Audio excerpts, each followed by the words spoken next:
নমস্কার বন্ধুরা, আশা করি সকলেই ভালো আছেন। আর গ্রীষ্মের এই দাবদাহে সকলে সুস্থ থাকাটাই প্রধান কাম্য। কিছুদিন আগেই আপনাদের সঙ্গে শেয়ার করেছিলাম এই গাছগুলোতে প্রচুর পরিমাণে ফুল এসছে, কিন্তু কিছু কিছু পিঁপড়ের আক্রমণের জন্য সেই ফুলগুলি ফলে পরিণত হচ্ছে না। এই পিঁপড়েগুলো ফলের যে মধু বলো পাপড়ি বলো সব খেয়ে নিচ্ছে, আর যার জন্য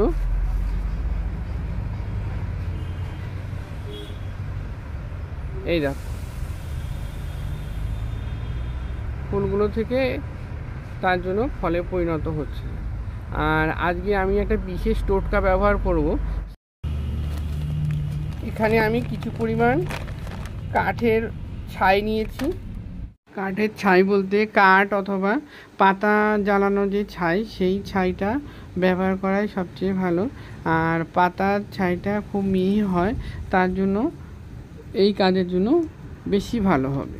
এখানে আমার ছাইগুলো মোটামুটি পরিষ্কারই ছিল, তাই আমি চেলে নিইনি। আপনারা বাল্ব জ্বালানি দিয়ে চেলে নিতে পারেন। আমি যেই কাজে ব্যবহার করব সেই কাজের জন্য যত মিহি বা গুঁড়ো ছাই হবে ততই ভালো হবে। আর এখানে আমি নিয়ে নিচ্ছি, আমি এখানে প্রায় 4-5 মুঠ মতো ছাই নিয়েছি। এই সঙ্গে আমি কিছুটা কেরোসিন নিয়ে নিচ্ছি। ছোট ছিপির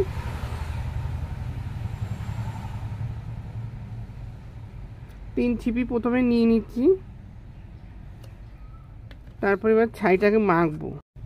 এখানে ছাইটাকে এমনভাবে মাখতে হবে যাতে করে ছাইটা ঝুরঝুরে থাকে।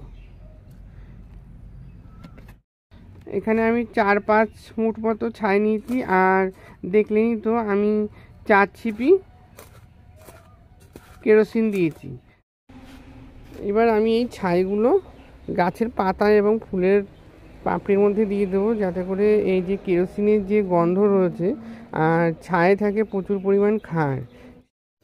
যেহেতু ছাইতে প্রচুর পরিমাণে ক্ষার থাকে, আর এই ক্ষারগুলি মাটির সঙ্গে মিশে গেলে গাছের বা মাটির ক্ষারত্বটা অনেক বেড়ে যাবে। তাই এমনভাবে দিতে হবে যতটা সম্ভব গাছের মাটির মধ্যে যাতে না ভালোভাবে ছাইগুলো পাতার মধ্যে দিয়ে দিচ্ছি।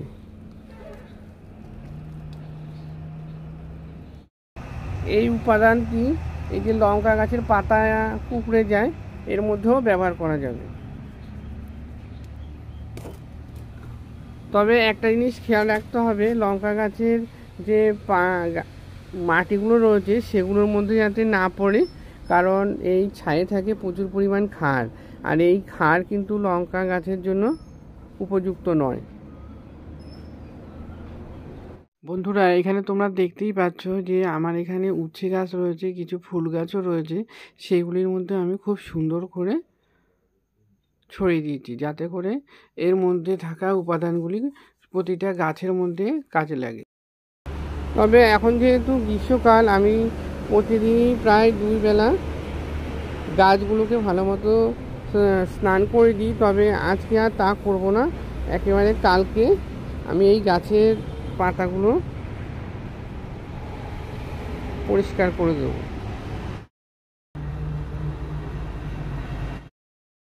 কাল সকালে আমি ছাইয়ের আর কেরোসিনটা অ্যাপ্লাই করেছিলাম, আর কালকে সন্ধ্যেবেলা মানে সন্ধ্যের পর আমি আবার জল দিয়েছিলাম গাছে, যদিও গাছটাকে কালকে স্নান করাইনি। এখন সকালবেলায় এসেছি, গাছগুলোকে বেশ সুন্দর করে স্নান করিয়ে দিই।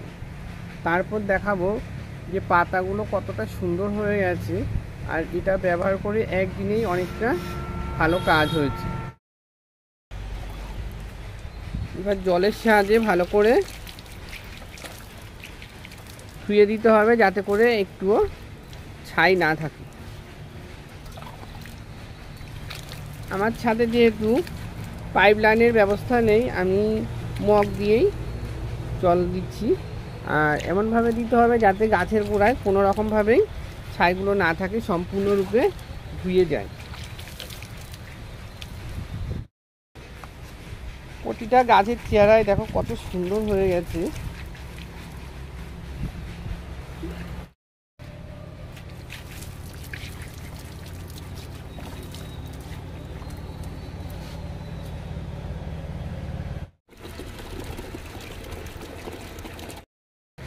এই সাধারণ রেমেডিটি ব্যবহার করে গাছের চেহারাই সম্পূর্ণ পাল্টে গেছে। দেখুন এই গরমের মধ্যেও চেহারাগুলো কত সুন্দর হয়ে গেছে, গাছগুলো যেন নতুন হয়ে। বিশেষ করে লঙ্কা গাছে যে পাতা কুকড়ানো এবং পিঁপড়ে ধরার যে সমস্যাগুলো থাকে সেগুলো কিন্তু খুব ভালো কাজ দেয়। আমার এই লঙ্কা গাছগুলো বেশিরভাগই ছোট ছোট জায়গায় লাগানো, পরবর্তীকালে আমি রিপোর্ট করে নিতে পারবো। আর এগুলোতে কিন্তু অলরেডি আমি ফল পেয়েছি। শুধু যে লঙ্কা গাছেই ব্যবহার করা যাবে তা কিন্তু নয়। দেখুন আমার উচ্ছে গাছগুলো পাতা যথেষ্ট সুন্দর হয়ে গেছে আর একেবারে সতেজ তরতাজা। দেখে যেন মনেই হচ্ছে না যে এই গরমের মধ্যেও গাছগুলো এত সুন্দরভাবে সতেজ রয়েছে। রেমেডিটি সহজেই ব্যবহার করে পাতা কোঁকড়ানো দূর করে এবং পিঁপড়ে দূর করে, সেই সঙ্গে গাছকে সুন্দর ও সতেজ রাখে।